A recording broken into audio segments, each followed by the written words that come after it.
ಪ್ರೀತಿಯ 8ನೇ ತರಗತಿ ವಿದ್ಯಾರ್ಥಿಗಳೇ, ಇವತ್ತಿನ ದಿನ ನಾನು 1ನೇ ಅಧ್ಯಾಯ ಬೆಳೆಯ ಉತ್ಪಾದನೆ ಮತ್ತು ನಿರ್ವಹಣೆ ಈ ವಿಷಯದ ಬಗ್ಗೆ ಪಾಠವನ್ನು ಮಾಡ್ತಾ ಇದ್ದೇನೆ. ಈ ಪಾಠ ನಾವೆಲ್ಲ ರೈತರ ಮಕ್ಕಳು ಹೌದಾ? ಹಾಗಾಗಿ ಈ ಪಾಠ ನಿಮ್ಗೆಲ್ಲರಿಗೂ ಅರ್ಥ ಆಗುತ್ತೆ. ಏನಾಗುತ್ತೆ? ಅರ್ಥ ಆಗುತ್ತೆ. ಈ ಪಾಠ ಪ್ರತಿಯೊಬ್ಬರಿಗೆ ಅರ್ಥ ಆಗುತ್ತೆ. ಹೀಗಾಗಿ ನಿಮಗೆ ಬೆಳೆ ಅಂದ್ರೆ ಏನು ಅನ್ನೋದ್ರ ಬಗ್ಗೆ ಸ್ವಲ್ಪ ಹಿಂದಿನ ಜ್ಞಾನ ಇದೆ ಹೌದಾ? ಹಂಗಾರೆ ಈಗ ಈ ಪಾಠದ ಹೆಸರು ಬರ್ಬೇಕಂದ್ರೆ ನಾವು ಒಂದಿಷ್ಟು ಕ್ವಶನ್ ಕೇಳ್ತೀನಿ, ಉತ್ತರ ಹಾಕಿ. ನಮಗೆ ಕೆಲಸ ಮಾಡ್ಲಿಕ್ಕೆ ಏನ್ ಬೇಕು? ಕೆಲಸ ಮಾಡಲಿಕ್ಕೆ ಏನ್ ಬೇಕು? ಶಕ್ತಿ ಬೇಕು. ಅಂದ್ರೆ ಈ ಶಕ್ತಿ ಎಲ್ಲಿಂದ ಬರುತ್ತದೆ? ಆಹಾರದಿಂದ ಬರುತ್ತೆ. ಈಗ ನಮ್ಗೆ ಕೆಲಸ ಮಾಡಲಿಕ್ಕೆ ಏನ್ ಬೇಕು? ಶಕ್ತಿ ಬೇಕು. ಅಂದ್ರೆ ಈ ಶಕ್ತಿ ಎಲ್ಲಿಂದ ಬರುತ್ತೆ? ಆಹಾರದಿಂದ ಬರುತ್ತೆ. ಅಂದ್ರೆ ಆಹಾರ ಎಲ್ಲಿಂದ ಬರುತ್ತೆ? ಬೆಳೆಗಳನ್ನ ಬೆಳೆಯುವುದರಿಂದ. ಹೌದಲ್ಲ? ಹಂಗಾರೆ ಇಂಥ ಬೆಳೆಗಳನ್ನ ಬೆಳೆಯುವಂತವರು ಯಾರು? ರೈತರು. ಸರಿನಾ? ಹಂಗಾರೆ ಈಗ ನಮ್ಮ ಭಾರತ ಕೃಷಿ ಪ್ರಧಾನ ದೇಶ. ಭಾರತ ಕೃಷಿ ಪ್ರಧಾನ ದೇಶ ಹೌದಾ? ಇಲ್ಲಿ ವ್ಯವಸಾಯ ಅತಿ ಮುಖ್ಯವಾಗಿದೆ. ಹಾಗಾದ್ರೆ ನೀವೆಲ್ಲ ನಿಮ್ದು ಜಮೀನು ಇದೆಯಲ್ಲ? ಜಮೀನಿದೆ. ಈಗ ನಿಮ್ಮ ತಂದೆ ವ್ಯವಸಾಯ ಮಾಡ್ತಾರೆ. ನಿಮ್ಮ ತಂದೆ ವ್ಯವಸಾಯ ಮಾಡ್ತಾರಲ್ಲ, ಹಂಗಾರೆ ಅವರು ಯಾವ ರೀತಿ ವ್ಯವಸಾಯ ಮಾಡ್ತಾರೆ, ಯಾವ್ಯಾವ ಕಾಳುಗಳನ್ನು ಹಾಕ್ತಾರೆ, ಯಾವಾಗ ಹೊಲ ಹೊಡಿತಾರೆ, ಯಾವಾಗ ಬೀಜವನ್ನು ಬಿತ್ತಾರೆ ಅನ್ನೋದು ನಿಮಗೆ ಸ್ವಲ್ಪ ಮಾಹಿತಿ ಗೊತ್ತಿದೆಯಲ್ವಾ? ಜಮೀನಲ್ಲಿ ಕೆಲಸ ಮಾಡಿದಿರಿ? ಜಮೀನಲ್ಲಿ ಕೆಲಸ ಮಾಡಿದಿರಲ್ಲ? ಸರಿ. ಹಂಗಾರೆ ಈ ಕೆಲಸ ಮಾಡೋಕ್ಕಿಂತ ಮೊದಲ ಒಂದು ಕಥೆಯನ್ನ ಹೇಳ್ತಾರೆ. ಒಂದು ಕತೆ. ಒಬ್ಬನು ಮುದುಕಪ್ಪ ಅಂತ ಒಬ್ಬ ರೈತ ಇದ್ದ. ಯಾರಿದ್ದ? ಮುದುಕಪ್ಪ ಅಂತ ಒಬ್ಬ ರೈತ ಇದ್ದ. ಅವನು ಸಾಕಷ್ಟು ಕೆಲಸವನ್ನ ಮಾಡ್ತಿದ್ದ ಹೊಲದಲ್ಲಿ. ಅವನಿಗೆ 4 ಜನ ಮಕ್ಕಳಿದ್ರು. ಎಷ್ಟು ಜನ ಮಕ್ಕಳಿದ್ರು? 4 ಜನ ಮಕ್ಕಳಿದ್ರು. ಅದರಲ್ಲಿ 2 ನೌಕರಿ ಹೋಗಿದ್ರು. ಈಗಿಬ್ರು ಏನು ಒಬ್ಬರೇ ಹೋಗ್ಲಿಲ್ಲ. ಅವ್ರು ಏನ್ ಮಾಡ್ತಿದ್ರು? ಕಮ್ತಾ ಮಾಡ್ತಿದ್ರು. ಕಮ್ತಾ ಅಂದ್ರೆ ಏನು? ಕೃಷಿ ಕೆಲಸ, ರೈತಾಪಿ ಕೆಲಸಕ್ಕೆ ಕಮ್ತಾ ಅಂತ. ಹೌದಾ? ಅಂದ್ರೆ ಈಗ ಆಕಸ್ಮಿಕವಾಗಿ ಮುದುಕಪ್ಪಗ ವಯಸ್ಸಾಯ್ತು. ಅವಾಗ ಮುದುಕಪ್ಪ ಏನಾದ? ಸತ್ತೋದ. ಸಾಯಕ್ಕಿಂತ ಮೊದಲು ಅವನು ಎಲ್ಲ ಮಕ್ಕಳು ಕರೆದು ಏನ್ ಮಾಡಿದ ಅಂತ ಕೇಳಿದ್ರೆ ಏನ್ ಹೇಳಿದ ಅವ? ನನ್ನ ಆಸ್ತಿ ಒಡವೆ ಪ್ರತಿಯೊಂದನ್ನು ನಾನು ಹೊಲದಲ್ಲಿ ಹೂತ್ ಹಾಕಿದ್ದೀನಿ. ಹೊಲದಲ್ಲಿ ಏನಾಗಿದೆ? ಹೂತ್ ಹಾಕಿನಿ. ಆದ್ರ ಆ ಹೂತ್ ಹಾಕಿದಂತ ಒಡವೆಗಳು, ಆಸ್ತಿ ಅದೆಲ್ಲ ಏನೋ ನನಗೆ ಗೊತ್ತಾಗ್ತಾ ಇಲ್ಲ, ನೆನಪಿಲ್ಲ. ಹಾಗಾಗಿ ಅದನ್ನ ನೀವು ಹುಡುಕಿಕೊಂಡು ಏನ್ ಮಾಡ್ರಿ? ಜೀವನದಲ್ಲಿ ಉದ್ಧಾರ ಆಗ್ರಿ, ಬೆಳೀರಿ ಅಂತ ಹೇಳಿದ. ಅವಾಗ 2 ರೈತರು ಇದ್ದಿಲ್ಲ. 2 ನೌಕರಿ ಮಾಡ್ತಿದ್ರು, ಅವ್ರಿಗೆ ಸಮಸ್ಯೆ ಇರ್ಲಿಲ್ಲ. ಇನ್ನಿಬ್ರು ರೈತರು ಏನ್ ಮಾಡಿದ್ರು? ಆ ಹೂತಿಟ್ಟಿದ್ದಂತ ಇದನ್ನ ಸಂಪತ್ತನ್ನ ಹುಡುಕ್ಬೇಕಲ್ಲ. ಅದಕ್ಕ ಅವ್ರು ಏನ್ ಮಾಡಿದ್ರು ಅಂದ್ರೆ ಭೂಮಿಯನ್ನ ಚೆನ್ನಾಗಿ ಉಳುಮೆ ಮಾಡಿ, ಹೌದಾ, ರಂಟಿ ಹೊಡಿಸಿ, ಕುಂಟಿ ಹೊಡಿಸಿ ಎಲ್ಲ ಮಾಡಿದ್ರು. ನಂತರ ಮಳೆ ಬಂತು, ಬೀಜಗಳನ್ನು ಬಿತ್ತಿದ್ರು. ನಂತರ ಬಿದ್ದ ಮೇಲೆ ಒಳ್ಳೆ ಬೆಳೆ ಬಂತು. ನಂತರ ಸಾಕಷ್ಟು ಬೆಳೆ ಬಂದ ಮೇಲೆ ಅದನ್ನು ಮಾರಾಟ ಮಾಡಿದ್ರು, ಸಾಕಷ್ಟು ಹಣ ಬಂತು. ಹಿಂಗೆ ಅವರು ಒಂದು 10-20 ವರ್ಷ ದುಡಿತಾ ಹೋದ್ರು. ಆದ್ರೆ 10-20 ವರ್ಷ ದುಡಿದಾದ್ಮೇಲೆ ಅವರು ದೊಡ್ಡ ಶ್ರೀಮಂತರಾಗ್ತಾರೆ. ಏನಾಗ್ತಾರೆ? ಶ್ರೀಮಂತರಾಗುತ್ತಾರೆ. ಅವಾಗ ಶ್ರೀಮಂತರಾದಾಗ ಅವಾಗ ಅವ್ರಿಗೆ ಬರುತ್ತೆ, ನಮ್ಮಪ್ಪ ಕೂತಿದ್ದು ಸಂಪತ್ತು ಎಲ್ಲಿದೆ ಅಂತ ಕೇಳಿದ್ರೆ ನಾವು ಕಷ್ಟಪಟ್ಟು ಬೆಳೆದ್ವಲ್ಲ ಅದರಲ್ಲಿದೆ. ನಮ್ಮಪ್ಪ ಏನ್ ಮಾಡಿದಾನೆ? ಸುಳ್ಳು ಹೇಳಿದ್ದಾನೆ. ಹಂಗಾರೆ ಸುಮ್ಮನೆ ಕುತ್ಕೊಂಡು ತಿನ್ಬೇಡ, ಕಷ್ಟಪಟ್ಟು ದುಡ್ದು ತಿನ್ನು ಅಂತ ಅರ್ಥ. ಹಂಗಾರೆ ಕಷ್ಟಪಟ್ಟವರಿಗೆ ಯಾವತ್ತೂ ಬಡತನ ಇಲ್ಲ. ಕಷ್ಟಪಟ್ಟವರಿಗೆ ಯಾವಾಗ ಬಡತನ ಬರುತ್ತಾ? ಕುತ್ಕೊಂಡ್ರೆ ಊಟ ಸಿಗುತ್ತಾ? ಮೊದಲು ಊಟಕ್ಕಾಗಿ ನಾವೇನ್ ಮಾಡ್ಬೇಕು? ಕಷ್ಟಪಡಬೇಕು. ನಮ್ದು ಅರ್ಥ ಆಯ್ತಲ್ಲ? ಹಂಗಾರೆ ನಾವು ಹೊಲದಲ್ಲಿ ಕಷ್ಟಪಟ್ಟರೆ ಉತ್ತಮವಾದ ಬೆಳೆ ಬರುತ್ತೆ. ಆ ಬೆಳೆಯಿಂದ ನಾವು ನಮ್ಮ ಮನೆಯೊಳಗೆ ಎಲ್ಲರೂ ಸುಖವಾಗಿ ಸಂತೋಷವಾಗಿ ಇರ್ಬೋದು ಅಂತ ಅರ್ಥ. ಓಕೆ? ಹಂಗಾರೆ ಈಗ ಬೆಳೆ ಉತ್ಪಾದನೆ ಮತ್ತು ನಿರ್ವಹಣೆ ಈ ಪಾಠದಲ್ಲಿ ಏನ್ ಕಲಿಬೇಕು ನಾವು? ಹೌದಾ? ಹಂಗಾರೆ ಬೆಳೆ ಅಂದ್ರೆ ಏನು? ಬೆಳೆ ಅಂದ್ರೇನು? ಒಂದು ನಿರ್ದಿಷ್ಟ ಪ್ರದೇಶದಲ್ಲಿ ಒಂದೇ ರೀತಿಯ ಸಸ್ಯಗಳನ್ನ ಸಾಕಷ್ಟು ಪ್ರಮಾಣದಲ್ಲಿ ಏನ್ ಮಾಡೋದು? ಬೆಳೆಯೋದಕ್ಕೆ ಬೆಳೆ ಎನ್ನುತ್ತಾರೆ. ಉದಾಹರಣೆ, ನೀವು ಈಗಾಗಲೇ ಎಲ್ಲ ನಿಮ್ಮ ಹೊಲದಲ್ಲಿ ಏನ್ ಮಾಡಿದಿರಿ? ಮೆಕ್ಕೆಜೋಳ ಹಾಕಿದಿರಿ. ಹೌದಾ? ಮೆಕ್ಕೆಜೋಳ ಹಾಕಿದ್ರಿ, ಮಳೆ ಬರ್ತಾ ಕಾಲ ಮಳೆ ಬರ್ತಾ ಇದೆ. ಈಗ ಕೆಲವರು ಕಳೆ ತೆಗಿತಾ ಇದ್ದಾರೆ, ಇನ್ ಕೆಲವರು ಕಳೆ ತೆಗೆದಾದ್ಮೇಲೆ ಮತ್ತೆ ಏನ್ ಮಾಡ್ತಾ ಇದ್ದಾರೆ? ಗೊಬ್ಬರ ಹಾಕ್ತಾ ಇದ್ದಾರೆ. ಇದನ್ನೆಲ್ಲ ನಿಮ್ಗೆ ಗೊತ್ತು. ಈ ನಮ್ಮ ಶಾಲೆ ಅಕ್ಕಪಕ್ಕ ಇಲ್ಲೇ ಹೊಲಗಳಿದಾವೆ. ಹೌದಾ? ಆ ಹೊಲಗಳಲ್ಲೆಲ್ಲ ನೀವು ನೋಡಿದ್ದೀರಿ. ಅದರ ಬೆಳೆ ಅಂದ್ರೆ ಏನು ಗೊತ್ತಾಯ್ತದ? ಈಗ ಯಾವ ಬೆಳೆ ಅಂದ್ರೆ ಅಲ್ಲಿ ಬಹಳಷ್ಟು ಬೆಳೆಗಳು ಇರ್ತವೆ. ಹೌದಾ? ಮೆಕ್ಕೆಜೋಳ ಇರ್ಬೋದು, ಶೇಂಗಾ ಇರ್ಬೋದು, ಹತ್ತಿ ಇರ್ಬೋದು, ಮೆಣಸಿ ಗಿಡ ಇರ್ಬೋದು, ಹೌದಾ, ಸೋಯಾಬೀನ್ ಇರ್ಬೋದು, ಹೀಗೆ ಅನೇಕ ಬೆಳೆಗಳಿವೆ.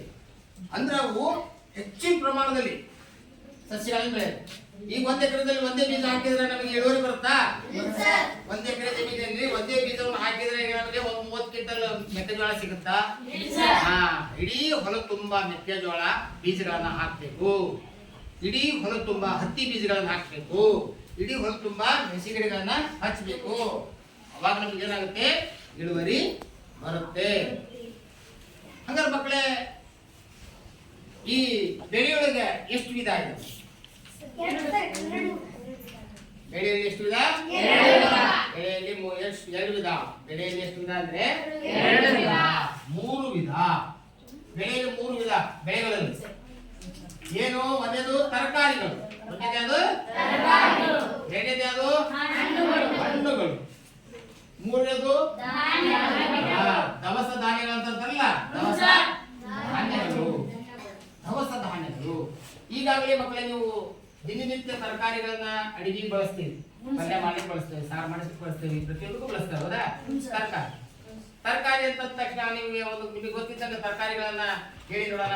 ಪಟ ಹಾಗಲಕಾಯಿ, ಬೆಂಡೆಕಾಯಿ, ಚೌಳಿಕಾಯಿ, ಕುಂಬಳಕಾಯಿ, ಹೀರೆಕಾಯಿ, ಉಳ್ಳಾಗಡ್ಡಿ, ಮೆಣಸಿನಕಾಯಿ, ಇಷ್ಟೇ. ಮತ್ತೆ ಇನ್ನೂ ಬೇಕಾದಷ್ಟು ಅದಲ್ವಾ? ಕ್ಯಾಬೇಜ್ ಇದೆ, ಬೀಟ್ರೂಟ್ ಇದೆ, ಕ್ಯಾರೆಟ್ ಇದೆ, ಹೌದಲ್ಲ? ಈಗ ಅನೇಕ ತರಕಾರಿಗಳು. ಅದು ಒಂದು ವಿಧ ಬೆಳೆದೆ. ನಂತರ ಹಣ್ಣುಗಳನ್ನ ಯಾರು ಹೇಳ್ತೀವಿ? ಹಣ್ಣುಗಳನ್ನ ಹೇಳಮ್ಮ. ಹಣ್ಣು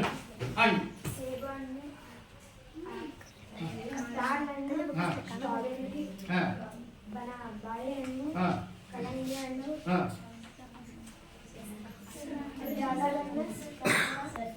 ಗಟ್ಟಿ. ಈಗ ನೇರಳೆ ಹಣ್ಣು, ಕಿತ್ತಳೆ ಹಣ್ಣು, ಮೋಸಂಬಿ ಹಣ್ಣು, ಹಣ್ಣುಗಳು ಪ್ರಕಾರ ಬೇಕಾದಷ್ಟದಲ್ವಾ? ಮಾವಿನ ಹಣ್ಣು, ಹೌದಲ್ಲ? ಸೇಬು ಹಣ್ಣು, ಕಲ್ಲಂಗಡಿ ಹಣ್ಣು, ದ್ರಾಕ್ಷಿ ಹಣ್ಣು, ಹೌದಾ? ಇವು ಹಣ್ಣುಗಳು ಒಂದು ಗುಂಪಿ ಬರ್ತವೆ. ಇದು ಒಂದು ಬೆಳೆ, ಹೌದಲ್ಲ? ನಂತರ ದವಸ ಧಾನ್ಯಗಳಲ್ಲಿ ಎಷ್ಟು ಪ್ರಕಾರ ಇದೆ? 2 ಪ್ರಕಾರ. 2 ಪ್ರಕಾರ ಯಾರಪ್ಪ ಪ್ರಸನ್ನ? Very good. ಏಕದಳ ಮತ್ತು ಇನ್ನೊಂದು ಯಾವುದು? ದ್ವಿದಳ ಧಾನ್ಯಗಳು. ಏಕದಳ ಧಾನ್ಯಗಳು ಅಂದ್ರೆ ಏನು? ಏಕದಳ ಧಾನ್ಯಗಳು ಅಂದ್ರೆ ಒಂದು ಧಾನ್ಯವನ್ನು ಕಡೆದಾಗ ಆ ಧಾನ್ಯವು ಚೂರ್ಚೂರಾದ್ರೆ ಏಕದಳ ಧಾನ್ಯ. ನಾನು ಈಗಲೇ ಏಕದಳ ಅಂದ್ರೆ ಒಂದೇ ದಳವನ್ನ ಹೊಂದಿರುವ ಕಾಳುಗಳನ್ನ ಏಕದಳ ಧಾನ್ಯಗಳು ಎನ್ನುತ್ತಾರೆ. ದ್ವಿದಳ ಧಾನ್ಯಗಳಂದ್ರೆ ಒಂದು ಕಾಳನ್ನ ಒಡೆದಾಗ 2 ಸಮನಾದ ಭಾಗಗಳಾಗ್ತವೆ. ಉದಾಹರಣೆ ಶೇಂಗಾನ ನೆನೆಗೆ ಹಾಕಿದಾಗ ಅಥವಾ ಶೇಂಗಾನ ಹುರಿದಾಗ ಅದನ್ನ ಒಡೆದ್ರೆ ಎಷ್ಟು ಬೇಳೆ ಆಗುತ್ತೆ? 2 ಬೇಳೆ ಆಗುತ್ತೆ. ಹೌದಾ? ಎಷ್ಟು ಬೇಳೆ ಆಗುತ್ತೆ? 2 ಬೇಳೆ ಆಗುತ್ತೆ. ಆ ರೀತಿ ಶೇಂಗಾ ಬಿಟ್ರೆ ಮತ್ತೆ ಬೇರೆ ಯಾವ್ದವು? ತೊಗರಿ ಇದೆ, ಮತ್ತೆ ಮಡಿಕೆ, ಹೆಸರು, ಅಲಸಂದಿ, ಉದ್ದಿನ ಬೇಳೆ, ಹೀಗೆ ನೀವು ಅನೇಕ ನೋಡಿದ್ರೆ. ಈಗ ಉದಾಹರಣೆ ರಾಗಿ ಮತ್ತು ಸಾಸಿವೆ 2 ನೋಡಕ್ ಒಂದೇ ತರ. ಹೌದಾ? ಈಗ ರಾಗಿನ ನೆನೆಗಿಡನ, ಸಾಸಿವೆ ನೆನೆಗಿಡನ. ಹಂಗ ರಾಗಿ ನೆನೆಗಿಟ್ಟಾಗ ರಾಗಿನ 2 ಭಾಗ ಮಾಡಕ್ ಆಗುತ್ತಾ? ಒಂದೇ ದಳ ಇದೆ, ಒಂದೇ ದಳ. ಹೌದಾ? ಆದ್ರೆ ಅದೇ ಸಾಸಿವೆ ನೆನೆಗಿಟ್ಟ 2 ಭಾಗ ಮಾಡ್ಬೋದಲ್ಲ? ಹಂಗಾರೆ ಸಾಸಿವೆ ಏನದು? ದ್ವಿದಳ. ಗೊತ್ತಾಯ್ತಲ್ಲ ಮಕ್ಕಳೇ? ಇವು ನಮ್ಮ ಎಲ್ಲಾ ಕಡೆ ಬೆಳೆಯುವಂತ ಬೆಳೆಗಳು. ನಂತರ ನಮ್ಮ ಭಾರತದಲ್ಲಿ ಉಷ್ಣಾಂಶ, ಮಳೆ ಮತ್ತು ತಾಪ ಮತ್ತು ಆಮೇಲೆ ಗಾಳಿ ಎಲ್ಲ ಕಡೆ ಒಂದೇ ರೀತಿಯಾಗಿಲ್ಲ. ಉದಾಹರಣೆ ನಮ್ಮ ಇದರೊಳಗೆ ನಾವು ಈಗ ಕರ್ನಾಟಕದವರು ಈಗ ಮಳೆ ಬರ್ತಾ ಇದೆ, ಇನ್ನು ಆ ಕಡೆ ಇದು ಗುಜರಾತ್ ಕಡೆ ರಾಜಸ್ಥಾನ ಕಡೆ ಸ್ವಲ್ಪ ಮಳೆ ಪ್ರಮಾಣ ಕಡಿಮೆ, ಅಲ್ಲಿ ಬೆಳೆಯುವ ಬೆಳೆಗಳೇ ಬೇರೆ, ಇಲ್ಲಿ ಬೆಳೆಯುವ ಬೆಳೆಗಳೇ ಬೇರೆ. ಹಂಗಾರೆ ಋತುಗಳಿಗೆ ಅನುಗುಣವಾಗಿ ಬೆಳೆಯುವ ಬೆಳೆಗಳು ಎಷ್ಟು ವಿಧ ಅಂತ ಕೇಳಿದ್ರೆ ಎಷ್ಟು ವಿಧ? ಎರಡು ವಿಧ. ಆ ಋತುಗಳಿಗೆ ಅನುಗುಣವಾಗಿ ಬೆಳೆಯುವಂತ ಬೆಳೆಗಳು ಯಾವಪ್ಪ ಅಂತ ಕೇಳಿದ್ರೆ ಒಂದೇದು ಹಾ. ಈಗ ನಾನು ಹೇಳ್ತೇನೆ ಮೊದಲ ರಬಿ ಬೆಳೆ, ಎರಡನೇದು ಖಾರಿಫ್ ಬೆಳೆ. ಈಗ ಮಕ್ಕಳೇ ನಾನು ಹೇಳ್ಬಿಟ್ಟ ಸುಮ್ಮನಿರಿ. ರಬಿ ಬೆಳೆ ಮಳೆಗಾಲ, ಚಳಿಗಾಲ, ಬೇಸಿಗೆ ಕಾಲ ಅಂತ ಎಷ್ಟು ಕಾಲಗಳಿವೆ? 3 ಕಾಲ. ಈಗ ಮಳೆಗಾಲ ಎಲ್ಲಿಂದ ಪ್ರಾರಂಭ ಆಗುತ್ತೆ ಅಂತ ಕೇಳಿದ್ರೆ ಜೂನ್, ಜುಲೈ, ಸೆಪ್ಟೆಂಬರ್ ಇದು ಮಳೆಗಾಲ. ಎಷ್ಟು ತಿಂಗಳ? 4. ಹಾಗೆ ಚಳಿಗಾಲ ಎಲ್ಲಿಂದ ಪ್ರಾರಂಭ ಆಗುತ್ತೆ? ಅಕ್ಟೋಬರ್, ನವೆಂಬರ್, ಡಿಸೆಂಬರ್, ಜನವರಿ. ಇಲ್ಲಿವರೆಗೂ ಏನಿರುತ್ತೆ? ಚಳಿ ಇರುತ್ತೆ. ಏನಿರುತ್ತೆ? ಚಳಿ. ಚಳಿ ಎಲ್ಲಿಂದ ಪ್ರಾರಂಭ ಆಗುತ್ತೆ? ಅಕ್ಟೋಬರ್ ಇಂದ ಜನವರಿಗೂ ಇರುತ್ತೆ. ಇದು ಚಳಿಗಾಲ. ಜೂನ್ ಇಂದ ಸೆಪ್ಟೆಂಬರ್ ವರೆಗೂ ಏನ್ ಬರುತ್ತೆ? ಮಳೆ ಬರುತ್ತೆ. ಇದು ಯಾವ ಕಾಲ? ಮಳೆಗಾಲ. ನಂತರ ಫೆಬ್ರವರಿ, ಮಾರ್ಚ್, ಏಪ್ರಿಲ್, ಇವು 4 ತಿಂಗಳಿದೆ. ಈ 4 ತಿಂಗಳೇನು? ಬೇಸಿಗೆ ಕಾಲ. ಬಿಸಿಲು ಜಾಸ್ತಿ ಇರುತ್ತಲ್ವಾ, ಅದಕ್ಕೆ ಬೇಸಿಗೆ ಕಾಲ. ಇವು ಋತುಗಳಿಗೆ 4 ತಿಂಗಳ ಮಳೆಗಾಲ, ಚಳಿಗಾಲ, ಬೇಸಿಗೆ ಕಾಲ. ಅರ್ಥ ಆಯ್ತಾ ಮಕ್ಕಳೇ?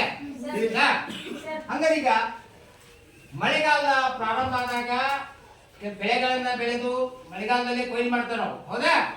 ಮಳೆಗಾಲದಲ್ಲಿ ಬಿತ್ತನೆ ಮಾಡುವಂತಹ ಬೆಳೆಗಳಿಗೆ ಏನಂತ ಕರೀತಾರೆ? ಖಾರಿಫ್ ಬೆಳೆ ಅಂತ. ಮಳೆಗಾಲದಲ್ಲಿ ಬೆಳೆಯುವಂತ ಬೆಳೆಗಳಿಗೆ ಈಗ ಬೇಸಿಗೆ ಕಾಲದಲ್ಲಿ ಬೆಳೆಯುವಂತ ಬೆಳೆಗೆ ಚಳಿಗಾಲದಲ್ಲಿ ಬಿತ್ತನೆ ಮಾಡಿ ಬೇಸಿಗೆ ಕಾಲದಲ್ಲಿ ಬರ್ತದೆ, ಹೌದಾ? ಅದು ರಬಿ ಬೆಳೆ. ಖಾರಿಫ್ ಬೆಳೆ ಅಂದ್ರೆ ಮಳೆಗಾಲದಲ್ಲಿ ಬೆಳೆಯುವ ಬಿತ್ತನೆ ಮಾಡುವಂತ ಬೆಳೆಗಳಿಗೆ ಏನಂತ ಕರೀತಾರ? ಅದು 3 ತಿಂಗಳಿಂದ 4 ತಿಂಗಳೊಳಗೆ ಕೊಯ್ಲಾಗ್ಬಿಡುತ್ತೆ, ಹೌದಲ್ಲ? ಖಾರಿಫ್ ಬೆಳೆ ಅಂದ್ರೇನು? ಅಂದ್ರೆ ಈ ಖಾರಿಫ್ ಬೆಳೆ ಯಾವುದು? ಈಗ ಉದಾಹರಣೆ ನಿಮ್ಗೆ ಮಳೆಗಾಲದಲ್ಲಿ ಯಾವ್ಯಾವ ಬಿತ್ತನೆ ಮಾಡ್ಯಾರ? ಮೆಕ್ಕೆಜೋಳ, ಶೇಂಗಾ, ಅಲಸಂದಿ, ಹತ್ತಿ, ಭತ್ತ, ಸೋಯಾಬೀನ್, ತೊಗರಿ, ಇವು ಸೂರ್ಯಕಾಂತಿ. ಓಕೆ ಸಾಕು. ಈಗ ನೀವು ಈಗೆಲ್ಲ ನೀವು ಅಡ್ಡಾಡ್ತಿರ್ಲಿ ಹೊರಗೆ ಹೋಗ್ತಿರಲ್ಲ, ಹಂಗೆ ಹೊಲದಾಗ ದಾರಿ ಹೋಗ್ತಾ ನೋಡ್ಕೊಂತ ಹೋದಾಗ ಓಹೋ ಇದು ಯಾವ ಬೆಳೆ? ಈಗ ಆಲ್ಮೋಸ್ಟ್ ಅಲ್ಲಿ ಗಂಡ್ಮಕ್ಳು ಈಗ ಎಲ್ಲರಿಗೂ ಗೊತ್ತಿರುತ್ತೆ. ಈ ಹೆಣ್ಮಕ್ಳು ಮನೆ ಬಿಟ್ಟು ಹೋಗಿರಲ್ಲ, ಅವ್ರಿಗೆ ಪಾಪ ಇದು ಯಾವ ಬೆಳೆ ಅಂದ್ರೆ ಗೊತ್ತಿಲ್ಲ, ನಾನು ಅಂದ್ರೆ ನೋಡಿಲ್ಲ ಅಂತಾರ. ಅದ್ರ ಮಕ್ಳೇ, ನೀವು ಹೊರಗಡೆ ಹೋದಾಗ ನಿಮ್ಮ ಅಣ್ಣ ಇರ್ಬೋದು, ತಂದೆ ಇರ್ಬೋದು, ತಾಯಿ ಇರ್ಬೋದು, ಕೇಳ್ಬೇಕು ನೀವು ಗೊತ್ತಿರುತ್ತಲ್ಲ, ಹೌದಾ? ಇದು ಯಾವ ಬೆಳೆ ಅಮ್ಮ, ಇದು ಯಾವ ಬೆಳೆ ಅಪ್ಪ ಅಂತ ಕೇಳಿದ್ರೆ ಅವ್ರೇನ್ ಮಾಡ್ತಾರೆ? ಇಂಥ ಬೆಳೆ ಅಂತಾರೆ. ಓಹೋ ಈ ಗಿಡ ಈ ತರ ಇದೆಯಾ, ಹತ್ತಿ ಈ ತರ ಬೆಳೀತಿದ, ಮೆಣಸಿನ ಗಿಡ ಈ ತರ ಬೆಳೀತಿದ ಅಂತ ನೀವು ತಿಳ್ಕೋಬೇಕು, ಹೌದಲ್ಲ? ಸರಿ. ಈಗ ರಬಿ ಬೆಳೆ ಚಳಿಗಾಲದಲ್ಲಿ ಬಿತ್ತನೆ ಮಾಡೋದು, ಬೇಸಿಗೆಯಲ್ಲಿ ಕಟಾವ್ ಆಗತ್ತೆ, ಹೌದಾ? ಚಳಿಗಾಲದಲ್ಲಿ ಕಡ್ಲೆ ಕಡ್ಲೆ ಹುರ್ಗಡ್ಲೆ ಕಡ್ಲೆ,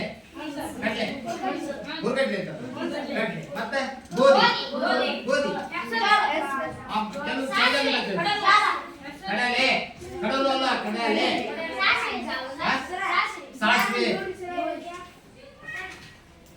ಸಾಸಿವೆ, ಅಗಸಿ ಕಾಳು, ಆಮೇಲೆ ನಿನ್ನ ಬಿಳಿಜೋಳ ಬರುತ್ತೆ, ಬಿಳಿಜೋಳ, ಬಿಜಾಪುರ ಜೋಳ ಅಂತ ಗೊತ್ತಲ್ಲ, ಈ ರೀತಿ. ಆಮೇಲೆ ಈಗ ನೀವು ಬಟಾಣಿ.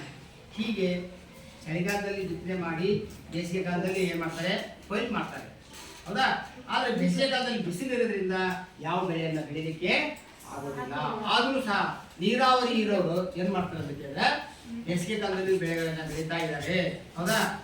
ನೀರನ್ನ ಹಾಯಿಸಿ ಏನ್ ಮಾಡ್ತಾರೆ ಗೊತ್ತಲ್ಲ, ನೋಡಿದಿಲ್ಲ? ಓಕೆ. ಹಾಗಾದ್ರೆ ಈ ರೀತಿ ಮಳೆಗಾಲದಲ್ಲಿ ಆಗಲಿ ಚಳಿಗಾಲದಲ್ಲಿ ಆಗಲಿ ನಾವು ಬೆಳೆಗಳನ್ನ ಬೆಳಿತೀವಿ. ಆದ್ರೆ ಬೆಳೆಗಳಲ್ಲಿ ಬೆಳೆಯಕ ಪದ್ಧತಿ ಇದೆ, ವಿಧಾನಗಳಿವೆ. ಅಂದ್ರೆ ಬೆಳೆಗಳನ್ನ ಬೆಳೆಯೋದಕ್ಕೋಸ್ಕರ ರೈತರು ತಮ್ಮ ಹೊಲದಲ್ಲಿ ಅನೇಕ ಚಟುವಟಿಕೆಗಳನ್ನ ಏನ್ ಮಾಡ್ತಾರೆ? ಅನುಸರಿಸ್ತಾರೆ. ಇಂತಹ ಚಟುವಟಿಕೆಗಳಿಗೆ ಏನಂತ ಕರೀತಾರ? ಕೃಷಿ ಪದ್ಧತಿ. ಚಟುವಟಿಕೆಗಳು ಅಥವಾ ಕೃಷಿ ಪದ್ಧತಿಗಳು ಅಂತ ಕರೀತಾರೆ. ಅಂತ ಕರೀತಾರ ಕೃಷಿ ಮತ್ತು ಕೃಷಿ ಪದ್ಧತಿಗಳು. ಹಂಗಾರೆ ಈಗ ಕೃಷಿ ಪದ್ಧತಿಗಳು ನೆಕ್ಸ್ಟ್ ಅದು ಕೃಷಿ ಪದ್ಧತಿಗಳ ಬಗ್ಗೆ ನೋಡಿ. ಕೃಷಿ ಪದ್ಧತಿ, ಈ ಕೃಷಿ ಪದ್ಧತಿಯಲ್ಲಿ ಕೃಷಿ ಪದ್ಧತಿ. ಪದ್ಧತಿ ಕೃಷಿ ಪದ್ಧತಿಯಲ್ಲಿ ಮೊದಲೇ ಹಂತ ಯಾವ್ದಪ್ಪ ಅಂತಂದ್ರೆ ಮಣ್ಣನ್ನು ಹದಗೊಳಿಸುವಿಕೆ. ಮಣ್ಣನ್ನು ಹದಗೊಳಿಸುವಿಕೆ.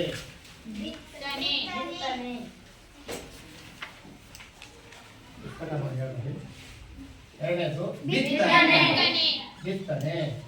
ಮೂರನೇ ಅಂಶ ಯಾರಪ್ಪ? ಸಾವಯವ ಗೊಬ್ಬರ ಮತ್ತು ರಾಸಾಯನಿಕ ಗೊಬ್ಬರ ಸೇರಿಸುವುದು. ನೀರಾವರಿ.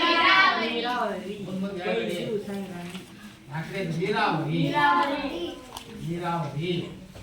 ಮಳೆಗಳಿಂದ ರಕ್ಷಣೆ. ಮಳೆಗಳಿಂದ ರಕ್ಷಣೆ.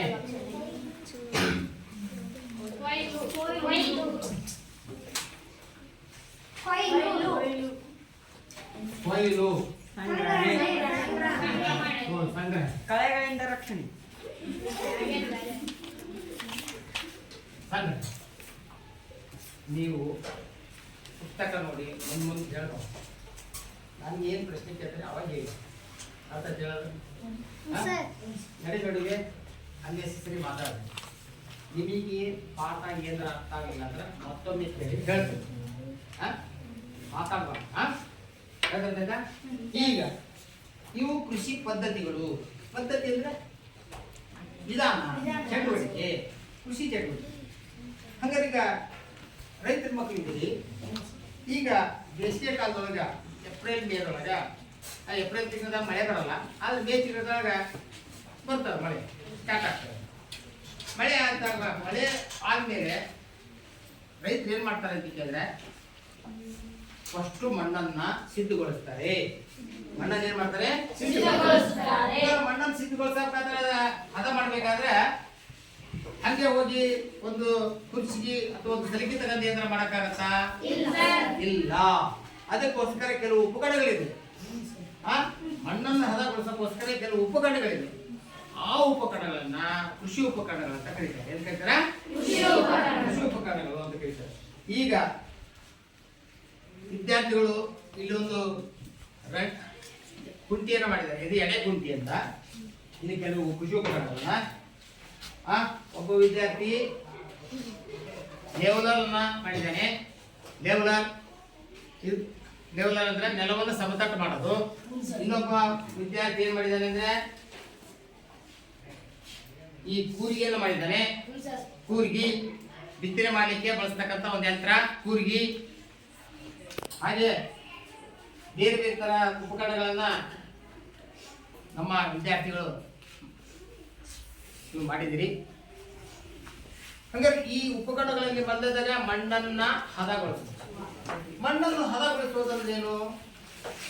ಮಣ್ಣನ್ನ ಆಳವಾಗಿ ಉಳುಮೆ ಮಾಡಿ ನಂತರ ಅದನ್ನ ಪುಡಿ ಮಾಡಿ ಸಮತಟ್ಟು ಮಾಡಿ. ಮಣ್ಣನ್ನ ಆಳವಾಗಿ ಉಳುಮೆ ಮಾಡಿ ನಂತರ ಅದನ್ನ ಪುಡಿ ಮಾಡಿ ನಂತರ ಅದನ್ನ ಸಮತಟ್ಟು ಮಾಡಿ. ಈಗ 1 ಎಕರೆ ಜಮೀನಿದೆ. ಆ ಜಮೀನುಗಳ ಖಾಲಿ ಇದೆ. ಈಗ ಬಿತ್ತನೆ ಆಗಿದೆ, ಬೆಳೆ ಆಯ್ತು, ಎಲ್ಲ ತೆಗೆದಿರಿ. ನಂತರ ಬೇಸಿಗೆ ಬಂದಿದೆ, ಬಿಟ್ಟಿದ್ದೀರಿ. ಅವಾಗ ರೈತರು ಏನ್ ಮಾಡ್ತಾರೆ ಅಂತ ಕೇಳಿದ್ರೆ ಈ ಮನೆಯೊಳಗ ಎತ್ತಿನ ರಂಟಿ ಅಂತ ಇರುತ್ತೆ. ಎತ್ತಿನ ರಂಟಿ ಇಂದ ಏನ್ ಮಾಡ್ತಾರೆ ಅಂದ್ರೆ ಹೊಲವನ್ನ ಉಳುಮೆ ಮಾಡ್ತಾರೆ. ಅವಾಗ ಮಣ್ಣಿನ ಹಂಟೆಗಳು ಮೇಲಕ್ಕೆ ಹೇಳ್ತವೆ. ಹೌದಲ್ಲ? ಮಣ್ಣಿನ ಹಂಟೆಗಳು ಏನಾಗ್ತವೆ? ಮೇಲಕ್ಕೆ ಹೇಳ್ತವೆ. ಹಾಗಾದ್ರೆ ಆ ಮಣ್ಣಿನ ಹಂಟೆಗಳು ಮೇಲಕ್ಕೆದಾಗ ಈ ರೀತಿ ಹೊಡೆದಾಗ ಏನಾಗ್ತವೆ? ಮಣ್ಣಿನ ಹಂಟೆಗಳು ಏನಾಗ್ತವೆ? ಮೇಲಕ್ಕೆ ಹೇಳ್ತವೆ. ಹೌದಾ? ಮಣ್ಣು ಆಳವಾಗಿ ಉಳುಮೆ ಆಗುತ್ತಲ್ಲ. ಹಂಗಾರ ಹಂಟೆಗಳನ್ನ ಹೊಡಿಬೇಕಾದ್ರೆ ಮತ್ತವಾಗ ರೂಟ್ರು ಹೊಡೆಯಲ್ಲ. ಈಗ ಚೇಂಜ್ ಆಗಿದೆ ಮೊದಲಿಂದ. ಈಗ ಏನ್ ಮಾಡ್ತಾರೆ? ಮಣ್ಣಿನ ಹಂಟೆಗಳು ಹೇಳ್ತವೆ. ನಂತರ 1 ತಿಂಗಳ 1.5 ತಿಂಗಳ ಅವ್ರಿಗೆ ಏನ್ ಮಾಡ್ತಾರೆ ಅಂತ ಕೇಳಿದ್ರೆ ಬಿಸಿಲಿಗೆ, ಸೂರ್ಯನ ಬಿಸಿಲಿಗೆ ಏನ್ ಮಾಡ್ತಾರೆ? ಕಾಯಕ್ ಬಿಡ್ತಾರೆ. ಈ ಸೂರ್ಯನ ಬಿಸಿಲಿಗೆ ಕಾಯೋದ್ರಿಂದ ಏನಾಗುತ್ತೆ ಅಂತ ಕೇಳಿದ್ರೆ ಮಣ್ಣಿಗೆ ಸಸಾರಜನಕ ಸಿಗುತ್ತೆ. ಮಣ್ಣಿಗೆ ಸಿಗುತ್ತೆ ಸಸಾರಜನಕ, ಅದನ್ನ ಸಾರಜನಕ ಅಂತ ಕರೀತಾರೆ. ಇದು ಬಹಳ ಮುಖ್ಯ. ಇದೊಂದು ಗೊಬ್ಬರ ಇದ್ದಂಗೆ. ಮಣ್ಣನ್ನ ಹಾಳಾಗಿ ಉಳುಮೆ ಮಾಡ್ತಾರಲ್ಲ, ಗಟ್ಟಿ ಹೊಡಿತಾರಲ್ಲ, ಅವು ಹೆಂಟಿಗಳು ಬರ್ತವೆ. ಹೆಂಟಿಗಳು ಬಂದ್ರಂತ ಸೂರ್ಯನ ಬಿಸಿಲಿಗೆ ಅಂತ ಅವು ಕಾಲ್ ಇದಾಗ್ತವೆ. ಅವಾಗ ಈ ಮಣ್ಣಿಗೆ ಏನ್ ಸಿಗುತ್ತೆ ಅಂತ ಕೇಳಿದ್ರೆ ನೈಟ್ರೋಜನ್ ಸಿಗುತ್ತೆ. ಅವಾಗ ತಿಂಗಳ 1-2 ತಿಂಗಳ ಆದ್ಮೇಲೆ ಮಳೆ ಜೋರಾಗಿ ಬಂದಾಗ ಮಣ್ಣಿನ ಹಂಟಿಗಳು ಮೃದುವಾಗಿ ಏನಾಗ್ತವೆ, ಪುಡಿ ಆಗ್ತವೆ. ಅವಾಗ ರೈತರು ಏನ್ ಮಾಡ್ತಾರೆ, ಮಾರನೇ ದಿನ ಅಥವಾ ಇನ್ನೊಂದು ಒಂದಿನ ಬಿಟ್ಟು ಏನ್ ಮಾಡ್ತಾರೆ, ಅದ್ರ ಮೇಲೆ ಕುಂಟಿ ಹೊಡಿತಾರೆ ಅಥವಾ ಕೋಡನ್ನು ಹೊಡಿತಾರೆ. ಕೋಡು ಕಟ್ಟಿಗೆಯಿಂದ ಮಾಡಿರ್ತಾರೆ, ಕೋಡನ್ನು ಹೊಡಿತಾರೆ. ಅವಾಗ ಮಣ್ಣಿನ ಹಂಟಿಗಳು ಸಂಪೂರ್ಣವಾಗಿ ಏನಾಗ್ತವೆ, ಪುಡಿ ಆಗ್ತವೆ. ಮತ್ತೆ ಕಲ್ಟಿವೇಟರ್ ನಿಂದ ಮತ್ತೆ ಏನ್ ಮಾಡ್ತಾರೆ, ಹೊಲವನ್ನ ಉಳುಮೆ ಮಾಡ್ತಾರೆ. ಅವು ಉಳುಮೆ ಮಾಡಿದಾಗ ಉಳಿದ ಮಣ್ಣಿನ ಹಂಟಿಗಳು ಏನಾಗ್ತವೆ, ಅವು ಸಹ ಪುಡಿ ಆಗ್ತವೆ. ಅದಾದ್ಮೇಲೆ ಲೇವಲರ್ ಅಂತ ಇರುತ್ತಲ್ಲ, ಲೇವಲರ್, ಅದಕ್ಕ ಕುಂಟಿ ಅಂತ ನಮ್ಮ ಕಡೆ ಏನಂತ ಕರಿತೀವಿ, ಕುಂಟಿ. ಆ ಕುಂಟಿಯನ್ನು ಹೊಡಿತಾರೆ. ಕುಂಟಿ ಎತ್ತುಗಳಿಂದ ಹೊಡಿತಾರೆ. ಇತ್ತೀಚೆಗೆ ಎತ್ತುಗಳಿಂದ ಬೇಸಾಯ ಮಾಡೋದು ಕಡಿಮೆ ಆಗಿದೆ. ಎಲ್ಲ ಯಾಂತ್ರಿಕ, ಹೌದಾ, ಟ್ರ್ಯಾಕ್ಟರ್, ಹೌದಲ್ಲ, ಟ್ರ್ಯಾಕ್ಟರ್ ಇಂದನೇ ಬೇಸಾಯ ಮಾಡೋದು, ಹೌದಾ. ಹಂಗಾರೆ ಈ ರೀತಿ ಮಾಡೋದ್ರಿಂದ ಮಣ್ಣು ಏನಾಗುತ್ತೆ, ಮೃದುವಾಗುತ್ತೆ, ಸಡಿಲವಾಗುತ್ತದೆ, ಹೌದಾ, ಮತ್ತು ಸಮತಟ್ಟಾಗುತ್ತೆ. ಈ ರೀತಿ ಉಪಕರಣಗಳಿಂದ ಮಣ್ಣನ್ನ ಏನ್ ಮಾಡೋದು, ಉಳುಮೆ ಮಾಡಿ ಪುಡಿ ಮಾಡಿ ಮತ್ತೆ ಅದನ್ನ ಸಮತಟ್ಟಾಗಿ ಮಾಡುವಂತ ಒಂದು ಕ್ರಿಯೆ ಏನಂತಂದ್ರೆ ಮಣ್ಣನ್ನ ಹದಗೊಳಿಸುವುದು, ಹೌದಾ. ಹಂಗಾಗಿ ಇಲ್ಲಿ ಉಳುಮೆ ಅಂತ ಬಂತು. ಉಳುಮೆ ಅಂದ್ರೆ ಉಳುಮೆಗೆ ಬಳಸ್ತಕ್ಕಂಥ ಉಪಕರಣ ಯಾವುದು, ಉಳಿಗೆ ಬಳಸ್ತಕ್ಕಂಥ ಕೂರಿಗೆ. ನೇಗಿಲು ಅಂದ್ರೆ ರಂಟೆ. ನೇಗಿಲು ಅಂದ್ರೆ ನೋಡಿದ್ರಿ, ಇಲ್ಲೊಂದು ಕಟ್ಟಿಗೆ ಇರುತ್ತೆ, ಮುಂದೆ ಒಂದು ಕಟ್ಟಿಗೆ ಇರುತ್ತೆ, ಇಲ್ಲಿ ಮುಂದೆ ಒಂದು ಕಬ್ಬಣದ ಇರುತ್ತೆ, ಹೌದಾ. ನಂತರ ಇದಕ್ಕೊಂದು ಏನ್ ಮಾಡಿರ್ತಾನೆ ಅಂದ್ರೆ ಈಸ್ ಇಟ್ಟಿರ್ತಾನೆ. ನಂತರ ಇಲ್ಲೊಂದು ನಗ ಇರುತ್ತೆ, ಈ ಕಡೆ ಎತ್ತುಗಳು ಕಾಡ್ತಾರೆ, ಮೇಲೆ ಈ ತರ ಹಿಡಿಕೆ ಇರುತ್ತೆ, ಹೌದಾ. ಇದನ್ನ ಎತ್ತುಗಳು ಹೋದಾಗ ಏನಾಗುತ್ತೆ, ಇದು ಆಳವಾಗಿ ಕಬ್ಬಣದಿಂದ ಮಾಡಿರ್ತಾರಲ್ಲ, ಆಳವಾಗಿ ಭೂಮಿನ ಏನ್ ಮಾಡ್ತೀವಿ, ಇಳಿದು ಕೆಳಗಿನ ಮಣ್ಣನ್ನು ಮೇಲಕ್ಕೆ ತರುತ್ತೆ, ಬೇರೆ ಮಣ್ಣು ಕೆಳಗೆ, ಹೌದಾ. ಇದು ನೇಗಿಲು, ಹೌದಾ. ಈಗ ನೇಗಿಲು ನಿಂದ ಹೊಲ ಹೊಡೆಯೋದು ಬಹಳ ಕಡಿಮೆ ಆಗಿದೆ. ಎಲ್ಲ ಏನೀಗ ಟ್ರ್ಯಾಕ್ಟರ್, ಹೌದಾ. ಸರಿ, ನೇಗಿಲು ಹಂಗಾರ ಮಣ್ಣು ಏನಾಯ್ತು, ಈಗ ಅನೇಕ ಉಪಕರಣಗಳನ್ನ ಬಳಸಿ ಏನ್ ಮಾಡಿದ್ವಿ, ಮಣ್ಣನ್ನ ಹದ ಮಾಡಿದ್ವಿ.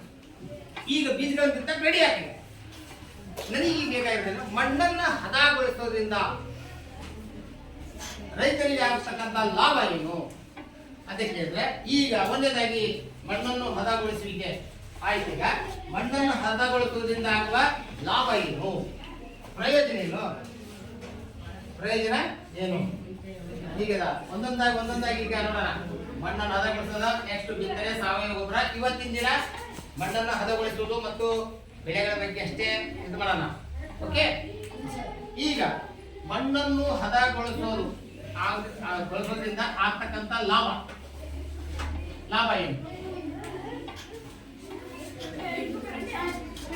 ಈಗ ನಾ ಕೇಳಿದ್ರೆ ಪ್ರಸನ್ನ, ಮಣ್ಣನ್ನ ಉಳುಮೆ ಮಾಡಿದ್ವಿ, ಮಣ್ಣು ಪುಡಿ ಆಯ್ತು, ಮೇಲಿನ ಮಣ್ಣು ಕೆಳಗೆ ಹೋಯ್ತು, ಕೆಳಗಿನ ಮಣ್ಣು ಮೇಲೆ ಬಂತು, ಹೌದಾ. ಈಗ ಮಣ್ಣು ಏನಾಗಿದೆ, ಬಿತ್ತನೆಗೆ ರೆಡಿ ಆಗಿದೆ, ಮಳೆ ಬಂತು, ಈಗ ಹೌದಾ, ಬೀಜಗಳನ್ನು ಬಿತ್ತಬೇಕು. ಹಾಗಾದ್ರೆ ಈಗ ಬಿತ್ತನೆ ಮಾಡಬೇಕಂದ್ರೆ ಮಣ್ಣು ಹದ ಮಾಡಿದ್ವಿ. ಹದ ಮಾಡೋದ್ರಿಂದ ನಮಗೆ ಆಗುವಂತ ಲಾಭ ಏನು? ಮಣ್ಣಿನಲ್ಲಿರ್ತಕ್ಕಂಥ ಕ್ರಿಮಿಕೀಟಗಳು ನಾಶವಾಗುತ್ತವೆ. ಕ್ರಿಮಿಕೀಟಗಳು ಏನಾಗ್ತವೆ, ಕೀಟಗಳು ನಾಶವಾಗುತ್ತವೆ. ಯಾಕಂದ್ರೆ ಹೊಲ ಹೊಡೆದ್ರಿಂದ ಕೀಟಗಳು ಏನ್ ಮಾಡ್ತವೆ, ಬೇರೆ ಬರ್ತವೆ, ನಾಶವಾಗುತ್ತವೆ, ಓಕೆ. ಕ್ರಿಮಿಕೀಟ ನೋಡ್ಬೇಕಂತಲ್ಲ, ಹುಳ, ಹೌದಲ್ಲ. ಹುಳುಗಳು ಬೇಕಾದ್ರೆ ನೀವು ಹೊಲ ಹೊಡೆಯುತ್ತೆ ಬೇಕಾದ್ರೆ ನೋಡ್ರಿ, ನಿಮ್ಮ ಅಪ್ಪಾಜಿ ಹೊಲದಲ್ಲಿ ಕೆಲಸ ಮಾಡ್ತಿರುವಾಗ, ಗಂಟೆ ಹೊಡಿತಿರುವಾಗ ಕೆಳಗಡೆ ಇರ್ತಕ್ಕಂಥ ಹುಳುಗಳು ಮ್ಯಾಗ ಬರ್ತಾವ. ಅಲ್ಲಿ ಹಕ್ಕಿ ಪಕ್ಷಿಗಳು ಕೂತಿರ್ತಾವ, ನೋಡಿದ್ರಿ, ಹಕ್ಕಿ ಪಕ್ಷಿಗಳು ಇರ್ತಾವಲ್ಲ, ಅವೇ ಮಾಡ್ತಾವ, ಹುಳುಗಳು ತಿಂತಾವಲ್ಲ. ಕೀಟಗಳು ನಾಶ ಆಗ್ತವೆ. ನಂತರ ಬಿತ್ತನೆ ಮಾಡಲು ಸುಲಭ ಆಗುತ್ತೆ. ಬಿತ್ತನೆಗೆ ಸುಲಭ, ಬಿತ್ತನೆಗೆ ಸುಲಭ, ಬಿತ್ತನೆ ಮಾಡೋದು ಸುಲಭ ಆಗುತ್ತೆ, ಹೌದಲ್ಲ. ಮತ್ತೆ ಶ್ವೇತಾ, ಮಣ್ಣಿನಲ್ಲಿ ಫಲವತ್ತತೆ ಏನಾಗುತ್ತೆ, ಮಣ್ಣಿನ ಫಲವತ್ತತೆ ಏನಾಗುತ್ತೆ? ಫಲವತ್ತತೆ ಹೆಚ್ಚಾಗುತ್ತೆ. ಮಣ್ಣಿನ ಫಲವತ್ತತೆ ಯಾಕೆ ಹೆಚ್ಚಾಗತ್ತೆ? ಪೋಷಕಾಂಶಗಳು ಕೆಳಗಿನ ಮಣ್ಣು ಮೇಲೆ ಹೋಗಿದೆ, ಮೇಲಿನ ಮಣ್ಣು ಅದೀಗ ಹೊಲವನ್ನು ಉಳುಮೆ ಮಾಡುವಾಗ ಹೆಂಟಿಗಳಾಗಿರ್ತವು, ಸೂರ್ಯನ ಬಿಸಿಲನ್ನು ಕಾಯಕ್ಕಿರ್ತಾರ, ಅವಾಗ ಮಣ್ಣಿನ ಹಂಟಿಯಲ್ಲಿ ಏನಿರುತ್ತೆ? ಸಾರಜನಕ ಇರ್ತೈತಿ. ಅದೇನಾಗುತ್ತೆ? ಒಳಗೋಗುತ್ತೆ. ಅವಾಗ ಮಣ್ಣಿನ ಒಳಗೆ ಸೂಕ್ಷ್ಮಜೀವಿಗಳ ಕ್ರಿಯೆಯಿಂದ ಮಣ್ಣಿನಲ್ಲಿ ಏನಾಗುತ್ತೆ? ಗೊಬ್ಬರ ತಯಾರಾಗುತ್ತೆ. ಅವಾಗ ಗೊಬ್ಬರ ತಯಾರಾಗೋದ್ರಿಂದ ಮಣ್ಣು ಏನಾಗುತ್ತೆ? ಫಲವತ್ತತೆ ಆಗುತ್ತೆ.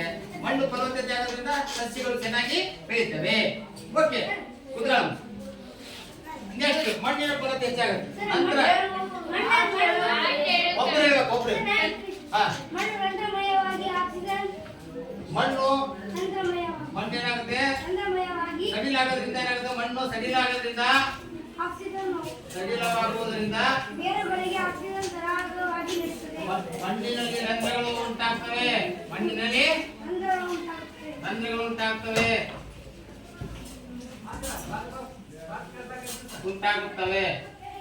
ಈ ಮಣ್ಣಿನಲ್ಲಿ ರಂಧ್ರಗಳು ಉಂಟಾಗೋದ್ರಿಂದ ಏನಾಗುತ್ತೆ? ಆಕ್ಸಿಜನ್ ಸರಾಗವಾಗಿ ಹಾ, ಸಸ್ಯದ ಬೇರುಗಳಿಗೆ ಸಸ್ಯಗಳಿಗೆ ಏನು ಸಿಗುತ್ತೆ? ಸಸ್ಯಗಳಿಗೆ ಆಕ್ಸಿಜನ್ ದೊರೆಯುತ್ತೆ. ಸಸ್ಯಗಳಿಗೆ ಏನು ದೊರೆಯುತ್ತೆ? ಆಕ್ಸಿಜನ್ ಆಕ್ಸಿಜನ್ ದೊರೆಯುತ್ತೆ. ಆಕ್ಸಿಜನ್ ದೊರೆಯುತ್ತದೆ ಅಥವಾ ಸಿಗುತ್ತದೆ. ಮತ್ತೆ ಮಣ್ಣಿನಲ್ಲಿ ಹ್ಯೂಮಸ್ ಸಂಗ್ರಹವಾಗುತ್ತೆ. ಮಣ್ಣಿನಲ್ಲಿ ಆಗುತ್ತೆ ಹ್ಯೂಮಸ್. ಅದೇ ಹ್ಯೂಮಸ್ ಅಂದ್ರೆ ಫಲವತ್ತತೆ.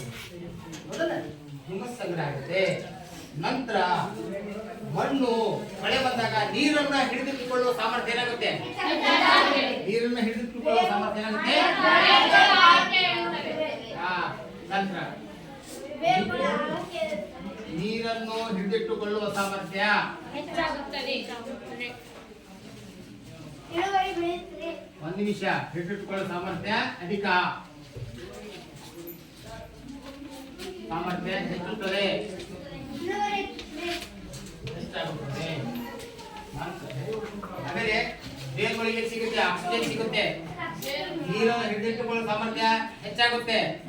ನಂತರ ಬೇರುಗಳು ಆಳಕ್ಕೆ ಇರ್ತವೆ. ಬೇರುಗಳು ಆಳಕ್ಕೆ ಇರ್ತವೆ. ಈ ಬೇರುಗಳು ಆಳಕ್ಕೆ ಇಳಿದ್ರಿಂದ ಏನ್ ಲಾಭ? ಮಣ್ಣು ಫಲವತ್ತತೆ ಕಳೆದುಕೊಳ್ಳುವುದಿಲ್ಲ. ಬೇರುಗಳು ಆಳಕ್ಕೆ ಇಳಿದ್ರಿಂದ ಒಮ್ಮೊಮ್ಮೆ ಮಳೆ ಹೋದ್ರೆ ಸಸ್ಯಗಳು ಒಣಗೋದಿಲ್ಲ. ಹೌದಲ್ಲ? ಒಣಗಲ್ಲ. ಆದ್ರೆ ಇಳುವರಿ ಏನ್ ಮಾಡ್ತಾವು? ಹೆಚ್ಚಿಗೆ ಇಳುವರಿ ಏನ್ ಮಾಡ್ತಾವು? ಮತ್ತೆ ಗಿಡ ಏನಾಗುತ್ತೆ? ಸಸ್ಯ ಸದೃಢವಾಗುತ್ತೆ, ಸದೃಢವಾಗಿ ಬೆಳೀತೈತಿ. ಸದೃಢವಾಗಿ ಬೆಳೆದಂತಹ ಸಸ್ಯ ಸದೃಢವಾದ ಆಹಾರವನ್ನು ಕೊಡುತ್ತೆ. ಹೌದಲ್ಲ? ಕೊಡುತ್ತಿಲ್ಲ? ಸದೃಢವಾದ ಆಹಾರವನ್ನು ಕೊಡುತ್ತೆ. ಅದಕ್ಕೋಸ್ಕರ ಇಷ್ಟೆಲ್ಲ ಪ್ರಯೋಜನಗಳು. ಅದಕ್ಕೆ ನಾವು ರೈತರು, ಹೌದಾ, ನಮಗೆ ಇವೆಲ್ಲ ವಿಚಾರಗಳು ಗೊತ್ತಿರ್ಬೇಕು. ನಮ್ಮ ರೈತರ ಮಕ್ಕಳು ತಾನೇ ನಾವೆಲ್ಲ, ಹೌದಲ್ಲ? ನಾನು ರೈತರ ಮಗನೇ. ನಾವು ಹೊಲದಲ್ಲಿಗೆಲ್ಲ ಕೆಲಸ ಮಾಡಿದ್ದೀವಿ, ಹೌದಾ? ಕೆಲಸ ಮಾಡಿ ಫಸ್ಟು ಬೆಳೆ ಉತ್ಪಾದನೆ ಮಾಡ್ಬೇಕಾದ್ರೆ ಫಸ್ಟ್ ಏನ್ ಮಾಡೋದು? ನಾವು ಮಣ್ಣನ್ನ ಹದಗೊಳಿಸ್ಬೇಕು. ಮಣ್ಣನ್ನು ಹದಗೊಳಿಸ್ಬೇಕಾದ್ರೆ ನಾವೇನ್ ಮಾಡಬೇಕು? ನಮ್ಮ ಮನೆಯಲ್ಲಿ ಕೃಷಿ ಉಪಕರಣಗಳು ಸರಿಯಾಗಿರ್ಬೇಕು. ಪ್ರತಿಯೊಬ್ಬರು ರೈತರು ನೋಡಿ, ಮುಂಗಾರು ಸ್ಟಾರ್ಟ್ ಆದ ತಕ್ಷಣ ಅವ್ರ ಮನೆಗಿರುವ ರಂಟಿ ಕುಂಟಿ ಕೊರಡು ಅವನ್ನೆಲ್ಲವನ್ನು ಸರಿ ಮಾಡ್ತಾರಲ್ಲ. ಮನೆ ಖಾಲಿ ಕುಡ್ದಾಗ ಮಿನಿ ಹಗ್ಗ, ಹೌದಲ್ಲ, ಮಾಡ್ತಾರೆ, ಗೊತ್ತಿತ್ತು ಮನೆಯಾಗ? ನಿಮ್ಮ ಮನೆಯಲ್ಲೆಲ್ಲ ಮಾಡ್ತಾರ? ಹಗ್ಗನ ಐತಾರಲ್ಲ, ಹಗ್ಗನ ಐತಾರ, ಹೌದಲ್ಲ? ಪಟಗಾಡಿ ಸರಿ ಇಲ್ಲ, ಪಟಗಾಡಿ ಸರಿ ರಿಪೇರ್ ಮಾಡೋದು, ಹೌದಲ್ಲ? ಎತ್ತುಗಳಿಗೆ ಬೆಳಿಗ್ಗೆ ಏನ್ ಮಾಡೋದು? ಆಹಾರ ಹಾಕೋದು. ನಮ್ದು ಬೆಳಿಗ್ಗೆ ಕರ್ಕೊಂಡು ಹೋಗ್ತಾರ ಅವ್ರ ಎತ್ತುಗಳನ್ನ. ಬೆಳಿಗ್ಗೆ ಜಾವ ಹೊಲದಲ್ಲಿ ಕೆಲಸ ಮಾಡ್ತೈತೆ ಕರ್ಕೊಂಡು ಹೋಗ್ತಾರ, ಹೌದಲ್ಲ? ಇದೆಲ್ಲ ನೋಡಿದೀವಿ ನೀವು, ಹೌದಲ್ಲ? ಸೂರ್ಯ ಹುಟ್ಟೋಕ್ಕಿಂತ ಮೊದಲೇ ರೈತರು ಹೊಲದಲ್ಲಿದ್ರೆ ಸಾಕಷ್ಟು ಕೆಲಸ ಬೇಗ ಆಗ್ತದೆ, ಹೌದಲ್ಲ? ಹಿಂದಿನ ಕಾಲದಲ್ಲಿ ರೈತರು ಏನ್ ಮಾಡ್ತಿದ್ರು? ಬೇಗ ಎದ್ದು ಬೇಗ ಕೆಲಸ ಮುಗಿಸ್ಕೊಂಡು ಬರೋದು. ಅದು ಈಗಿನವರು ಏನಾಗಿದೆ ಅಂತ ಕೇಳಿದ್ರೆ ಯಾಂತ್ರಿಕ ಜೀವನ, ಎಲ್ಲ ಟ್ರ್ಯಾಕ್ಟ್ರು, ದುಡ್ಡು ಕೊಟ್ಟು ಎಲ್ಲ ಏನ್ ಮಾಡ್ತಾರೆ? ಬೆಳಿಲಿಕ್ಕೆ ಇದು ಮಾಡ್ತಾರೆ. ಅರ್ಥ ಮಕ್ಳೇ? ಹಂಗಾರೆ ಇವತ್ತಿನ ದಿನ ಏನೇನು ತಿಳ್ಕೊಂಡ್ರಿ? ಬೆಳೆ ಅಂದ್ರೇನು, ಬೆಳೆಯ ವಿಧಗಳು, ನಂತರ ಮಣ್ಣನ್ನು ಹದಗೊಳಿಸು, ಈ ಎರಡು ಅಂಶಗಳ ಬಗ್ಗೆ ನೀವು ತಿಳ್ಕೊಂಡ್ರಿ, ಹೌದಾ? ಎರಡು ಅಂಶ. ನೆಕ್ಸ್ಟ್ ಉಳಿದ ವಿಚಾರಗಳನ್ನ ಮುಂದಿನ ತರಗತಿಯಲ್ಲಿ ಅಭ್ಯಾಸ ಮಾಡೋಣ. ಹಂಗಾದ್ರೆ ನೀವು ಏನ್ ತಿಳ್ಕೊಂಡಿರೋದಕ್ಕೆ ನಾನೀಗ ಕೆಲವು ಪ್ರಶ್ನೆಗಳನ್ನು ಕೇಳ್ತೇನೆ, ಹೌದಾ? ನೀವು ಏನ್ ಮಾಡ್ಬೇಕಂತ ಹೇಳಿದ್ರೆ ಕೃಷಿ ಉಪಕರಣಗಳನ್ನ ಪಟ್ಟಿ ಮಾಡ್ಬೇಕು. ನಾಳೆ ಬರೋದು ನೀವು ಮನೆಗೆ ಕೃಷಿ ಉಪಕರಣಗಳು ಯಾವ ಪಟ್ಟಿ ಮಾಡಬೇಕು ಮತ್ತು ಅವುಗಳ ಕೆಲಸ ಏನಿರುತ್ತ ಕಾರ್ಯ ಏನಂತ ಬರ್ಕೊಂಡು ಬರ್ಲಿ, ಹೌದಲ್ಲ? ಆಮೇಲೆ ಮತ್ತೆ ಮನೆ ನಿಮ್ಮ ಹೊಲದಾಗ ನಿಮ್ಮ ತಂದೆ ಕೇಳ್ಕೊಂಡು ಮಣ್ಣನ್ನ ನಾವು ಹೊಲ ಹೊಡಿತೀವಲ್ಲಪ್ಪ, ಆ ಹೊಲ ಹೊಡೆದ್ರಿಂದ ನಮಗೆ ಏನ್ ಲಾಭ ಆಗತ್ತೆ ಮತ್ತೆ ನಿಮ್ಮ ತಂದೆ ಕೇಳ್ಕೊಂಡು ಅವ್ರು ಏನ್ ಹೇಳ್ತಾರೋ ಅದನ್ನ ನೋಟ್ಬುಕ್ ಬರ್ಕೊಂಡು ಬರ್ಬೇಕು. ಬರ್ಕೊಂಡು ಬರ್ತೀರಿ? ನಾಳೆ ನಿಮ್ ಕೆಲಸ ಇದೆ. ಈಗ ಇಲ್ಲಿವರೆಗೂ ನಾನು ಹೇಳಿದ್ನಲ್ಲ ಕೆಲವು ವಿಚಾರಗಳನ್ನ, ಅದನ್ನ ನಾನು ನಿಮಗೆ ಪ್ರಶ್ನೆ ಕೇಳ್ತೇನೆ, ಈ ಕರೆಕ್ಟಾಗಿ ಹೇಳಿದೆ. ಓಕೆ?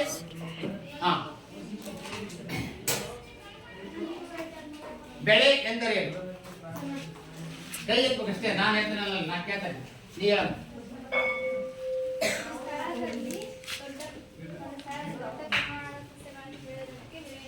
ಒಂದು ಸ್ಥಳದಲ್ಲಿ. ಉತ್ತರ ಸರಿಯಾಗಿದೆಯಾ? ಉತ್ತರ ನೀ ಹೇಳ.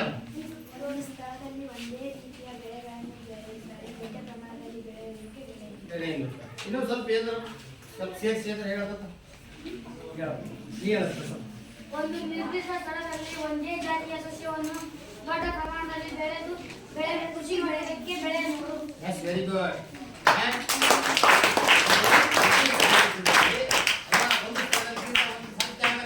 ಒಂದು ನಿರ್ದಿಷ್ಟ ಪ್ರದೇಶದಲ್ಲಿ 2 ಎಕರೆ ಇರ್ಬೋದು, 4 ಎಕರೆ ಇರ್ಬೋದು, ಹೌದಾ?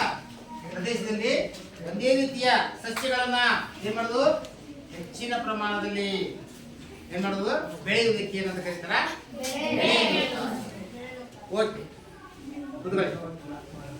ಈಗ ಋತುಗಳಿಗೆ ಅನುಗುಣವಾಗಿ ಬೆಳೆಗಳನ್ನ ಬೆಳೆಯಲಾಗುತ್ತದೆ ನಮ್ಮ ದೇಶದಲ್ಲಿ, ಹೌದಾ? ಹಾಗಾದ್ರೆ ಬೆಳೆಗಳಲ್ಲಿ ಋತುಗಳಿಗೆ ಅನುಗುಣವಾಗಿ ಬೆಳೆಯುವಂತಹ ಬೆಳೆಗಳ ವಿಧಗಳು ಎಷ್ಟು? ಬೆಳೆಗಳೆಷ್ಟು? ಎರಡು. Very good. ಆ ಬೆಳೆ ಹೆಸರೇನು? ಬೆಳೆಗಳು ಯಾವು? ಖಾರಿಫ್ ಬೆಳೆ ಮತ್ತೆ ರಬಿ ಬೆಳೆ. ಖಾರಿಫ್ ಬೆಳೆ, ರಬಿ ಬೆಳೆ. ಇನ್ನೊಂದು ಯಾವುದು? ರಬಿ ಬೆಳೆ.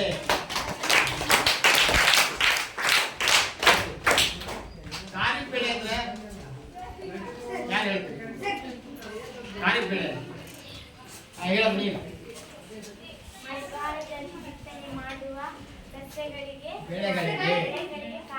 ಮಳೆಗಾಲದಲ್ಲಿ ಬಿತ್ತನೆ ಮಾಡುವ ಅಥವಾ ಮಳೆಗಾಲದಲ್ಲಿ ಬೆಳೆಯುವ ಬೆಳೆಗಳಿಗೆ ಏನಂತ ಮಾಡ್ತಾರೆ? ಖಾರಿಫ್ ಬೆಳೆ. Okay, very good. ಈಗ ರಬಿ ಬೆಳೆಗಳಂದ್ರೆ ನೀ ಹೇಳ ವಿಶೇಷ. ಬೇಸಿಗೆ ಕಾಲದಲ್ಲಿ ಚಳಿಗಾಲದಲ್ಲಿ ಬಿತ್ತನೆ ಮಾಡುವುದಕ್ಕೆ ರಬಿ ಬೆಳೆ ಎನ್ನುವರು. ಚಳಿಗಾಲದಲ್ಲಿ ಬಿತ್ತನೆ ಮಾಡುವ ಬೆಳೆಗಳಿಗೆ ಏನಂತ ಕರೀತಾರ? ಮಳೆಗಾಲದಲ್ಲಿ ಬೆಳೆದು ಖಾರಿಫ್ ಬೆಳೆ, ಚಳಿಗಾಲದಲ್ಲಿ ಬೆಳೆಯುವ ಬೆಳೆಗಳಿಗೆ ರಬಿ ಬೆಳೆ. ಬಹಳ ಈಸಿ ಇದೆ. ಮಳೆಗಾಲ ಮುಗಿದ್ಮೇಲೆ ಚಳಿಗಾಲ ಬರ್ತದಲ್ಲ, ಅವಾಗ ಬೆಳೆಯುವಂತ ಬೆಳೆಗಳಿಗೆ ಏನಂತ ಕರೀತಾರ? ರಬಿ ಬೆಳೆ. ಓಕೆ, ತಿಳಿತಿಲ್ಲ? ಹಂಗಾರೆ ಈ ಬೆಳೆಗಳನ್ನ ಬೆಳೆಯಲಿಕ್ಕೆ ರೈತರು ಅನೇಕ ಚಟುವಟಿಕೆಗಳನ್ನ ಹಮ್ಮಿಕೊಳ್ಳುತ್ತಾರೆ. ಈ ಚಟುವಟಿಕೆಗಳಿಗೆ ಏನಂತ ಕರೀತಾರಪ್ಪ ಕಿರಣ?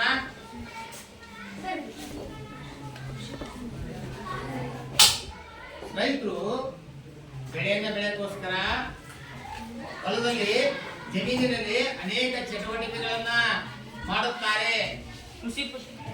ಕೃಷಿ ಪದ್ಧತಿಗಳು ಅಥವಾ ಇನ್ನೊಂದು ಕೃಷಿ ಚಟುವಟಿಕೆಗಳು ಅಂತ ಕರೀತಾರೆ. ಅಂತ ಕರೀತಾರ ಕೃಷಿ ಚಟುವಟಿಕೆಗಳು. ಉತ್ತರವನ್ನು ಹೇಳ್ಬೇಕಾದ್ರೆ ಸ್ಫುಟವಾಗಿ ಸ್ಪಷ್ಟವಾಗಿ ಹೇಳಬೇಕು. ಅದನ್ನ ಭಯ ಪಡಂತ ಅವಶ್ಯಕತೆ ಇಲ್ಲ. ಈಗೇನ್ ತಿಳ್ಕೊಂಡಿದ್ರೆ ಅದೇ ಹೇಳ್ಬೇಕು, ಅದಲ್ಲ? ಈಗ ಕೃಷಿ ಪದ್ಧತಿಯ ವಿವಿಧ ಹಂತಗಳು. ಕೃಷಿಯ ಪದ್ಧತಿಯ ಹಂತಗಳು. ಕೃಷಿ ಪದ್ಧತಿಯ ಹಂತಗಳು. ಹೆಣ್ಮಕ್ಳು ಬಹಳ ದಿನ ಕೈ ಎತ್ತಾ ಇಲ್ಲ. ಮಂಜುಶ್ರೀ, ಒಂದನೇದು ಯಾವುದು? ಎಣ್ಣೆದು ಬಿತ್ತನೆ, ಸಾವಯವ ಗೊಬ್ಬರ ಬಳಕೆ, ನೀರಾವರಿ, ಕೊಯ್ಲು, ಕಳೆಗಳಿಂದ ರಕ್ಷಣೆ, ಕೊನೆಯದು ಸಂಗ್ರಹಣೆ. ಇವು ಇರಲಿ. ಒಟ್ಟು ಎಷ್ಟು ಹಂತಗಳಿಗೆ? 7 ಹಂತಗಳಿವೆ, 7 ವಿಧಾನಗಳಿವೆ. ಈ 7 ವಿಧಾನಗಳನ್ನು ಸರಿಯಾಗಿ ಅನುಸರಿಸಿದ್ರೆ ಮಾತ್ರ ಬೆಳೆ ಬರುತ್ತೆ. ಅರ್ಥ ಮಕ್ಕಳೇ? ಈಗ ಮಣ್ಣನ್ನು ಹದಗೊಳಿಸುವುದರಿಂದ ಆಗುವ ಲಾಭವೇನು ಅಂತ ಕೇಳ್ತಾರೆ. ಮಣ್ಣನ್ನು ಹದಗೊಳಿಸುವುದರಿಂದ ಆಗುವ ಲಾಭ ಒಬ್ಬೊಬ್ರು ಒಂದೊಂದು ಉತ್ತರ ಹೇಳಿ ಸಾಕು. ಒಂದು ಹೇಳಪ್ಪ. ಬಿತ್ತನೆ ಮಾಡಲು ಸುಲಭವಾಗುತ್ತೆ. ಬೀಜಗಳನ್ನ ಬಿತ್ತನೆ ಮಾಡ್ಲಿಕ್ಕೆ ಏನಾಗುತ್ತೆ? ಸಹಾಯ ಆಗುತ್ತೆ, ಸುಲಭ ಆಗುತ್ತೆ. ಎರಡನೇದು ಹೇಳಪ್ಪ. ಕ್ರಿಮಿಕೀಟಗಳು ನಾಶವಾಗುತ್ತವೆ. ಕ್ರಿಮಿಕೀಟಗಳು ಏನಾಗ್ತವೆ? ನಾಶ ಆಗ್ತವೆ. Very good. ನೀನು ಮಣ್ಣಿನ ಫಲವತ್ತತೆ ಹೆಚ್ಚಾಗುತ್ತದೆ. ಮಣ್ಣಿನ ಫಲವತ್ತತೆ ಏನಾಗುತ್ತದೆ? ಹೆಚ್ಚಾಗುತ್ತೆ. ಮಣ್ಣಿನಲ್ಲಿ ಹುಮ್ಮಸ್ ಏನಾಗುತ್ತೆ? ಹೆಚ್ಚಾಗುತ್ತದೆ. ನಂತರ ನೀ ಹೇಳಮ್ಮ. ನೀರನ್ನು ಹಿಡಿದಿಟ್ಟುಕೊಳ್ಳುವ ಸಾಮರ್ಥ್ಯ ಹೆಚ್ಚಾಗುತ್ತದೆ. ನೀರನ್ನು ಹಿಡಿದಿಟ್ಟುಕೊಳ್ಳುವ ಸಾಮರ್ಥ್ಯ ಏನಾಗುತ್ತದೆ? ಹೆಚ್ಚಾಗುತ್ತದೆ. Very good. ನೀ ಹೇಳಮ್ಮ ವಿಜಯಲಕ್ಷ್ಮಿ. ಬೇರು ಆಳಕ್ಕೆ ಇಳಿಯುತ್ತದೆ. ಬೇರುಗಳು, ಸಸ್ಯದ ಬೇರುಗಳು ಆಳಕ್ಕೆ ಇಳಿಯುತ್ತವೆ. ನಂತರ ಬೇರುಗಳು ಆಳಕ್ಕೆ ಇಳಿದು ಆಕ್ಸಿಜನ್ ತಗೊಂಡು ಹಾ, ಈಗ ಸಸ್ಯದ ಬೇರುಗಳಿಗೆ ಮಣ್ಣು ಮೃದುವಾಗಿರೋದ್ರಿಂದ, ಮಣ್ಣಿನಲ್ಲಿ ರಂಧ್ರಗಳಿರೋದ್ರಿಂದ, ಮಣ್ಣಿನಾಗುತ್ತೆ ಸಡಿಲಾಗಿರೋದ್ರಿಂದ ಅದ್ರ ಮೂಲಕ ರಂಧ್ರಗಳ ಮೂಲಕ ಏನಾಗುತ್ತೆ? ಆಕ್ಸಿಜನ್ ಪೂರೈಕೆ ಆಗುತ್ತೆ ಅದಕ್ಕೆ ಬೇರುಗಳಿಗೆ. ಆವಾಗ ಸಸ್ಯಗಳು ಆರೋಗ್ಯಕರವಾಗಿ ಬೆಳೆಯುತ್ತವೆ. ಸಸ್ಯಗಳು ಬೆಳೆಯಲಿಕ್ಕೆ ಆಕ್ಸಿಜನ್ ಬೇಕು. ನಾವು ಬದುಕಲಿಕ್ಕೆ ಏನ್ ಬೇಕು? ಆಕ್ಸಿಜನ್ ಬೇಕು. ಹಂಗಾರ ಆಕ್ಸಿಜನ್ ಸಿಗ್ಬೇಕಾದ್ರೆ ಮಣ್ಣನ್ನ ಏನ್ ಮಾಡಬೇಕು? ಹದಗೊಳಿಸಬೇಕು. ಅರ್ಥ ಆಯ್ತಾ ಮಕ್ಕಳೇ? ಹಂಗಾರ ಕೇಳ. ಸಸ್ಯಗಳು ಆಕ್ಸಿಜನ್ ಬಿಡ್ತಾರೆ. ಹಾ. ಕಾರ್ಬನ್ ಡೈಆಕ್ಸೈಡ್ ತಗೊಂಡು ಹಾ, ನಾವು ಆಕ್ಸಿಜನ್ ತಗೊಂಡು ಮತ್ತೆ ಕಾರ್ಬನ್ ಡೈಆಕ್ಸೈಡ್ ಬಿಡ್ತವೆ. ಸಸ್ಯಗಳು ಕೇಳಿ, ಸಸ್ಯಗಳು ಬದುಕಬೇಕಾದ್ರೆ ಆಕ್ಸಿಜನ್ ಬೇಕು. ಹೌದಾ? ಆಕ್ಸಿಜನ್ ಉದಾಹರಣೆ ಒಂದು ಗಿಡ ಕಿತ್ತು ಹೋಗ್ಬಿಟ್ರೆ ಅಲ್ಲಿಗೆ ಆಕ್ಸಿಜನ್ ಸಿಗಲ್ಲ, ಸತ್ತೋಗ್ಬಿಡುತ್ತೆ. ಒಳಗದಿಲ್ಲ. ಅದೇ ಸಸ್ಯಕ್ಕೆ ಈ ಕೀಟಗಳದಾವಲ್ಲ, ಇರಿಗೆ, ಗೆದ್ಲು, ಕೆಲವು ಕೀಟಗಳದಾವಲ್ಲ, ಅವುಗಳು ಏನ್ ಮಾಡ್ತಾವ? ಗಿಡ ಪಕ್ಕದಲ್ಲಿ ರಂಧ್ರಗಳ ಮಾಡಿರ್ತಾವ. ಆ ರಂಧ್ರಗಳ ಮೂಲಕ ಏನಾಗುತ್ತೆ? ಆಕ್ಸಿಜನ್ ಸಿಗುತ್ತೆ. ಹಾಗಾಗಿ ಅದು ಬದುಕಿರ್ತದೆ. ಓಕೆ? ಹಾ, ಈಗ ನಂತರ ಈ ಆಕ್ಸಿಜನ್ ಬಿಡುಗಡೆ ಮಾಡ್ತಾವು. ಓಕೆ, ಯಾಕಂತ ಕೇಳಿದ್ರೆ ಸಸ್ಯಗಳು ದ್ಯುತಿ ಸಂಶ್ಲೇಷಣ ಕ್ರಿಯೆಯನ್ನು ಮಾಡ್ಕೊಳ್ತವೆ. ಆ ದ್ಯುತಿ ಸಂಶ್ಲೇಷಣ ಕ್ರಿಯೆ ಮಾಡ್ಕೊಂಡಾಗ ಅವು CO2 ಅನ್ನ ಬಳಕೆ ಮಾಡ್ತವೆ. ವಾತಾವರಣದಲ್ಲಿ ಇರೋದು ನಾವು ಉಸಿರಾಡಕ್ ಬಿಟ್ಟದ್ದು, ಪ್ರಾಣಿಗಳು ಉಸಿರಾಡಕ್ ಬಿಟ್ಟದ್ದು, ಕಾರ್ಖಾನೆಗಳಿಂದ ಮನೆಯೊಳಗೆ ಹೊಗೆ ಬಿಡುಗಡೆ, ಬಹಳಷ್ಟು ವಸ್ತುಗಳು ಸುಡ್ತಾರಲ್ಲ, ಅದರಿಂದ ಕಾರ್ಬನ್ ಡೈಆಕ್ಸೈಡ್ ಬಿಡುಗಡೆ. ವಾತಾವರಣದಲ್ಲಿ 0.3% ಕಾರ್ಬನ್ ಡೈಆಕ್ಸೈಡ್ ಇದೆ. ಅದನ್ನು ಬಿಡೋದ್ರಿಂದ ಅವು ಸಸ್ಯಗಳು ಏನ್ ಮಾಡ್ತಾವ? ಆ ಕಾರ್ಬನ್ ಡೈಆಕ್ಸೈಡ್ ಅನ್ನ ಬಳಕೆ ಮಾಡ್ಕೊಳ್ತವೆ. ದ್ಯುತಿ ಸಂಶ್ಲೇಷಣ ಕ್ರಿಯೆ ಬೇಕಾಗಿರ್ತಕ್ಕಂಥ ಒಂದು ಕಚ್ಚಾ ವಸ್ತು ಕಾರ್ಬನ್ ಡೈಆಕ್ಸೈಡ್. ಓಕೆ, ಅವಾಗ ದ್ಯುತಿ ಸಂಶ್ಲೇಷಣ ಕ್ರಿಯೆ ನಡೆದಾಗ ವಾತಾವರಣಕ್ಕೆ ಏನ್ ಬಿಡುಗಡೆ ಆಗುತ್ತೆ? ಆಕ್ಸಿಜನ್ ಬಿಡುಗಡೆ ಆಗುತ್ತೆ. ಹೌದಾ? ಈ ಆಕ್ಸಿಜನ್ ಅನ್ನ ಭೂಮಿಲಿರ್ತಕ್ಕಂಥ ಪ್ರತಿಯೊಂದು ಜೀವಿಗಳು ಏನ್ ಮಾಡ್ತವೆ? ತಾವು ಬದುಕಲಿಕ್ಕೆ ಬಳಕೆ ಮಾಡ್ತವೆ. ಅದಕ್ಕೆ ದ್ಯುತಿ ಸಂಶ್ಲೇಷಣ ಕ್ರಿಯೆ ಬಂದಾಗ ಆ ಪಾಠದ ವಿಚಾರವಾಗಿ ನೀಟಾಗಿ ಹೇಳ್ತಾರೆ. ಅರ್ಥ ಆಯ್ತು ಮಗ? ತಿಳಿತಾ? ಈಗ ಮಕ್ಕಳೇ, ನೀವು ಈಗ ಇಷ್ಟು ಪ್ರಶ್ನೆಗಳನ್ನು ಹೇಳಿದಲ್ಲ, ಒಂದನೇದಾಗಿ ಬರ್ಕೊಳ್ಳಿ, ಬಡ ಬಡ ಬರ್ಕೊಳ್ಳಿ.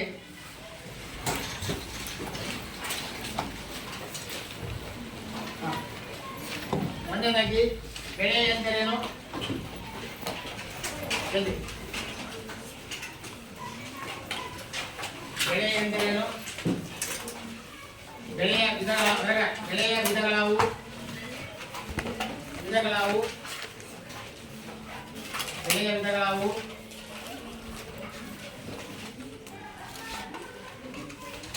ಖಾರಿಫ್ ಬೆಳೆ ಎಂದರೇನು? ಬೆಳೆ ಎಂದರೆ ವಿಧಗಳಾವು? ಜಲ್ದಿ ಬೇಕಾ? ವಿಧಗಳಾವು?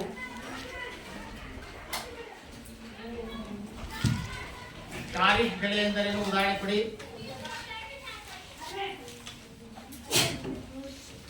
ರಬಿ ಬೆಳೆ ಎಂದರೇನು? ಉದಾಹರಣೆ ಕೊಡಿ.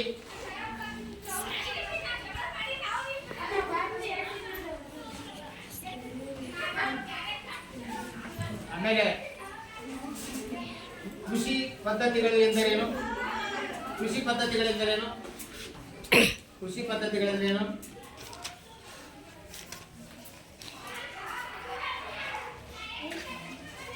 ಕೃಷಿ 4ನೇ ಪ್ರಶ್ನೆ. ಕೃಷಿ ಪದ್ಧತಿಗಳೆಂದರೆ ಬರೆದ್ರೆ ಕೃಷಿ ಪದ್ಧತಿಯ ಹಂತಗಳು ಇಷ್ಟು 5 ಪ್ರಶ್ನೆ. ಈ 5 ಪ್ರಶ್ನೆಗೆ ನಾಳೆ ಒಂದು ಹೋಮ್ವರ್ಕ್ ಪುಸ್ತಕದಲ್ಲಿ ಉತ್ತರವನ್ನು ಬರ್ಕೊಂಡ್ಬರ್ತೀರಲ್ಲ? ಇನ್ನು ಉಳಿದ ಪಾಠವನ್ನ ನಾಳೆ ದಿನ ತರಗತಿಯಲ್ಲಿ ಮತ್ತೆ ಅಭ್ಯಾಸ ಮಾಡೋಣ. ನಮಸ್ಕಾರ.